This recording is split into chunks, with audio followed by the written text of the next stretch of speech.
Hi friends, welcome to Ignited Minds. Today we are going to start a new lesson from your Moments book, Class 9. The name of the lesson is The Last Leaf and it has been written by O. Henry. So let's start the lesson. Sue and Johnsy दो young artist एक छोटे से घर में साथ में रहती थी। उनका घर एक पुराने मकान की तीसरी मंजिल पर था। नवंबर के महीने में जॉन्सी काफी सीरियस रूप से बीमार पड़ गई। उसे निमोनिया हो गया था। वह बिना हिले बिस्तर पर पड़ी खिड़की के बाहर देखती रहती थी। उसकी सहेली सू बहुत वरीड हो गई। उसने एक डॉक्टर को बुलवा भेजा। हालांकि डॉक्टर रोज उसे देखने आता था, पर उसकी हालत में कोई सुधार नहीं था। एक दिन डॉक्टर जॉन्सी को देखने के लिए आया तो वह सू को एक तरफ लेके गया एंड उससे पूछा, क्या जॉन्सी को कोई बात परेशान कर रही है? तो सू ने जवाब दिया, नहीं, पर आप क्यों ऐसा पूछ रहे हो? तो इस पर डॉक्टर ने कहा कि ऐसा प्रतीत होता है कि जॉन्सी के दिमाग में ये बात बैठ गई है कि वो दोबारा स्वस्थ नहीं हो पाएगी।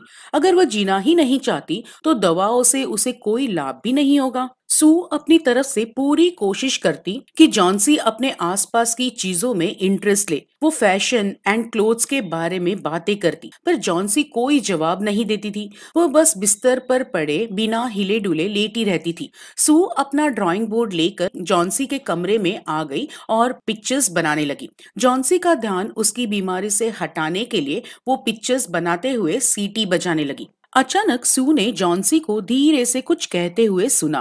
वो जल्दी से उसके बिस्तर के पास गई और उसको उल्टी गिनती करते हुए सुना। वो खिड़की के बाहर देख रही थी और कह रही थी 12। थोड़ी देर के बाद शी विस्पर्ड 11, फिर 10, फिर 9, फिर 8, 7। सू ने एंशियसली खिड़की के बाहर देखा। उसने उनकी खिड़की के सामने वाली दीवार पर आधी ऊंचाई तक ओल्ड आइवी क्रीपर को देखा। बाहर की ठंडी हवा में उस क्रीपर के पत्ते झड़कर गिर रहे थे। The creeper was shedding its leaves. तो सू ने पूछा कि what is it dear? 6, Johnsy whispered. अब वे पहले से तेज गति से गिर रहे हैं। 3 दिन पहले वहां लगभग 100 थे, बट अब देर आर ओनली 5 लेफ्ट। तो इस पर सू ने कहा कि इट इज ऑटम, तो पत्ते तो गिरेंगे ही। तब इस पर जॉन्सी ने बड़े विश्वास से कहा कि जब लास्ट लीफ गिर जाएगा तब मैं मर जाऊंगी। एंड मुझे तो ये बात 3 दिन पहले से ही पता है। ओह दैट्स नॉनसेंस, रिप्लाइड सू। उन पुराने आइवी के लीव्स का तुम्हारे अच्छे होने के साथ क्या संबंध है? डॉक्टर को विश्वास है कि तुम अच्छी हो जाओगी। जॉन्सी कुछ नहीं बोली। Sue went and brought her a bowl of soup. I don't want any soup, Johnsy ने कहा। मुझे भूख नहीं लगी। अब केवल 4 पत्ते रह गए हैं। मैं अंधेरा होने से पहले लास्ट लीफ को गिरता हुआ देखना चाहती हूँ। फिर मैं हमेशा के लिए सो जाऊंगी। सू जॉन्सी के बिस्तर पर बैठ गई। She kissed her and said, तुम नहीं मरोगी। मैं कर्टेन बंद नहीं कर सकती क्योंकि मुझे रोशनी की जरूरत है। I want to finish the painting and हमारे लिए थोड़े से पैसे कमाना चाहती हूँ। My dear friend, please promise me not to look out of the window while I paint. Johnsy agreed and asked Sue to finish the painting so that she could see the last leaf fall off the ivy plant. She was tired of waiting to see it fall. She wanted to die and she was tired just like the poor tired ivy leaves. सोने की कोशिश करो, सू ने कहा। मुझे एक old minor की तस्वीर बनानी है। मैं बैरमैन को अपना मॉडल बनाने के लिए बुला लेती हूँ। वो जल्दी से नीचे चली गई। बैरमैन मकान के सबसे नीचे वाले फ्लोर पर रहता था। ही lived on the ground floor. He was a 60-year-old painter.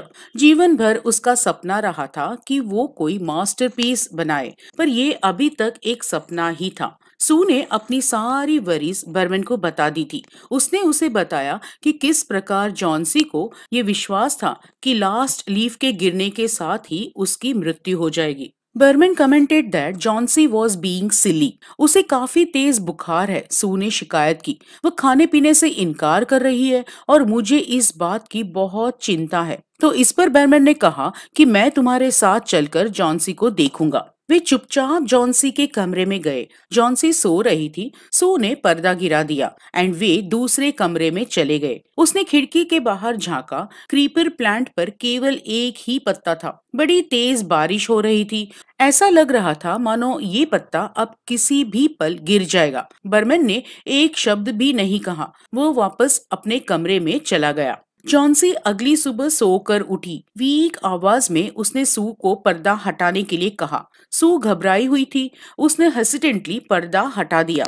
खिड़की के बाहर देखते ही सू ने कहा, oh look, there is still one leaf on the creeper. It looks quite green and healthy. आंधी और तेज हवाओं के बावजूद वो गिरा नहीं है। तो इस पर जॉन्सी ने कहा, मैंने रात को तेज हवाओं की आवाज सुनी थी। मैंने सोचा कि ये रात को गिर गया होगा। आज तो वो जरूर गिर जाएगा, फिर मैं मर जाऊंगी। तो सू ने कहा कि तुम नहीं मरोगी, तुम्हें अपने दोस्तों के लिए जीना है। अगर तुम मर गई तो मेरा क्या होगा? जॉन्सी धीरे से मुस्कुराई और उसने अपनी आंखें बंद कर ली। हर एक घंटे के बाद वो खिड़की से बाहर देखती और पत्ते को वहीं पाती।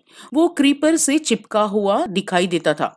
शाम को फिर से आंधी आई, पर वो पत्ता वहां से गिरा नहीं।